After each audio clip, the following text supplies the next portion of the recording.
Welcome to my channel Karmakar Rahul vlogs. আশা করছি তোমরা সবাই খুব ভালো আছো, ইভেন তোমাদের পরিবারের সকলে সবাই খুব ভালো আছে।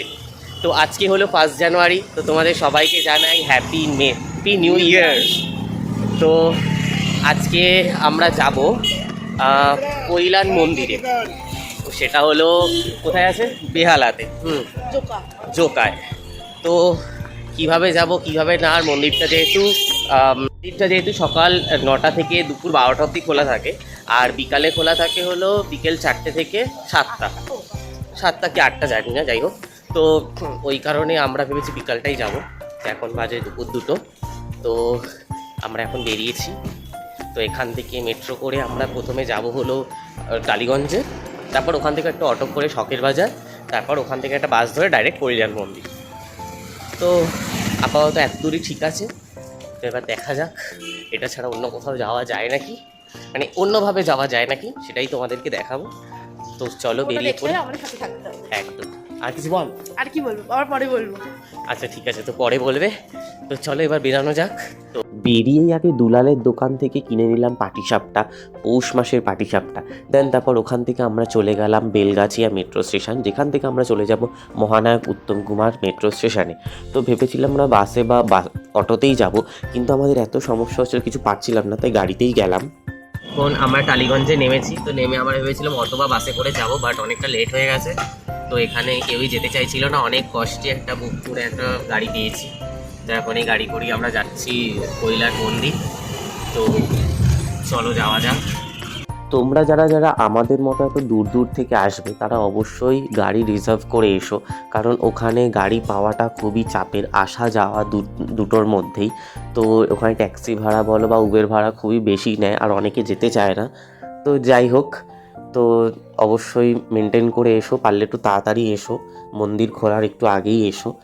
তো যাই হোক, তো চলো এবার মন্দিরের ভেতরে প্রবেশ করা যাক, স্বামীনারায়ণ মন্দির। এখন চলে এসেছি কৈলান মন্দিরে। তো এখনো অনেক কষ্ট করে, অনেক মানে ঝোর ঝামেলা পুয়ে তারপর আমরা এসেছি, তাই তো? তো এখন আমরা ভেতরে ঢুকবো। বিকেল কতক্ষণ লাইট পাবো জানি না, সেটাই তো, আমরা আগে ঠাকুর দেখার আগে ফটো তুলে নেব। হ্যাঁ, আগে ছবিটা তুলে নিই, তারপর ঠাকুর দেখতে যাবো। তো চলো আগে ভিডিওটা করে নিই, তো তোমাদেরকে দেখাই। চলো। দিল্লিতে অক্ষরধামের যে একটা টেম্পেল আছে, তারই আরেকটি ব্রাঞ্চ হলো এই আমাদের জোকার স্বামীনারায়ণ মন্দির। সারা পৃথিবীতে 1150খানা মন্দির রয়েছে এই স্বামীনারায়ণ টেম্পেলের। আচ্ছা, আর একটা কথা, মন্দিরের এই পুরো বাইরে মানে পুরো যে চত্বরটা আছে, ওখানে তোমরা ভিডিও বা ছবি তুলতে পারবে, কিন্তু মন্দিরের যে গর্ভগৃহ আছে ওখানে কিন্তু তোমরা ভিডিও বা ছবি তুলতে একদমই পারবে না। আচ্ছা, আর একটা মিস্টিরিয়াস কথা আছে, সেটা হলো এই মন্দিরের ওপরে নাকি কোনো পাখি বা কাক বসে না। মানে এর যতগুলো মন্দির আছে ততগুলোর মধ্যেই নাকি কোনো পাখি বা কাক নাকি বসে না। এখানে ওনারা যারা ওখানে পূজারী তারাই বলছিলেন। তো আর এই মন্দিরটি স্থাপন করেছিলেন, মানে ওনার যে শিষ্য, মানে স্বামীনারায়ণ যিনি শিষ্য, তিনিই নাকি যে কটা মন্দির আছে তিনিই নাকি মন্দিরগুলো নাকি স্থাপন করেছিলেন। এখানকার সন্ধ্যা আরতিটা নাকি খুব খুব খুব দারুণ হয়, সেটা নাকি সন্ধ্যে 6:30টায় হয়। তো আমরা যেহেতু ওই টাইমটা থাকতে পারিনি, কারণ আমাদের বাড়ি আসার তাড়া ছিল।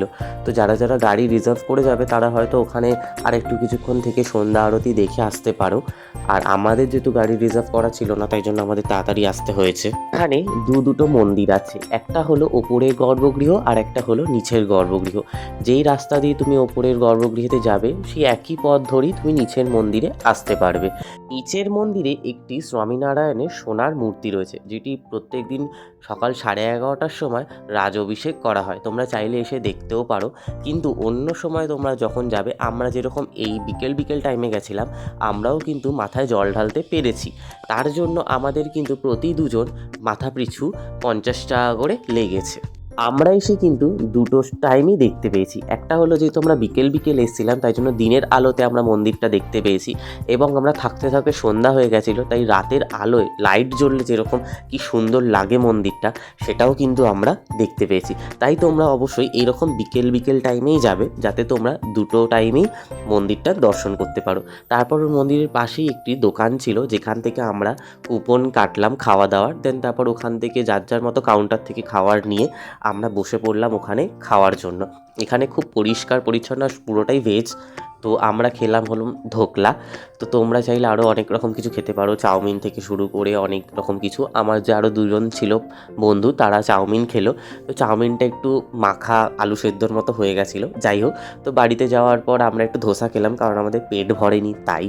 এন্ড করার জন্য নেক্সট দিন হয়ে গেছে, কারণ কালকে আসার পর এতটাই টায়ার্ড ছিলাম, তো আর ইচ্ছা করছিল না। তো আজকে 2 জানুয়ারি, আজকে আমার এক্সাম। তো তাড়াতাড়ি ব্লগটা এন্ড করে এখন এক্সাম দিতে যাব।